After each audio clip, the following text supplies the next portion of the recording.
સુરતમાં વધુ એક યુવકનું હાર્ટ એટેકના કારણે મોત નીપજ્યું હોવાનું સામે આવ્યું છે। સુરતના લિંબાયત વિસ્તારમાં રહેતો યુવક સવારે નોકરી પર રિક્ષામાં જઈ રહ્યો હતો ત્યારે હાર્ટ એટેક આવ્યો હતો। ત્યારબાદ તેને હોસ્પિટલે ખસેડાતા ફરજ પરના તબીબોએ મૃત જાહેર કર્યો છે। સુરતના લિંબાયત વિસ્તારમાં મૂળ જલગાંવ જિલ્લાના વતની 36 વર્ષીય નિલેશ પાટીલ પરિવાર સાથે રહેતા હતા અને ડ્રાઈવર તરીકે નોકરી કરી પરિવારનું ગુજરાન ચલાવતો હતો, જેના પરિવારમાં પત્ની અને બે નાની માસૂમ દીકરીઓ છે। નિલેશ પાટીલ સવારે ઘરેથી નોકરી પર જવા માટે નીકળ્યો હતો।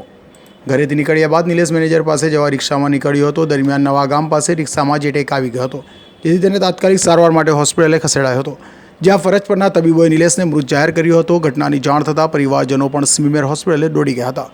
વધુમાં નિલેશ પાટીલ જલગાંવથી 5 મહિના પહેલાં જ રોજગારીની શોધમાં સુરત આવ્યો હતો। પરિવારનું ગુજરાન ચલાવવા ડ્રાઈવર તરીકે નોકરી કરતો હતો। પરિવારના આધાર સ્તંભ ગુમાવતા પત્ની સહિતના પરિવારજનો ભાંગી પડ્યા હતા। હોસ્પિટલમાં નિલેશને મૃત જાહેર કરાતા પરિવારમાં શોકનો માહોલ જોવા મળ્યો હતો। આ સસેટા સાથે અઝર કુરેશી।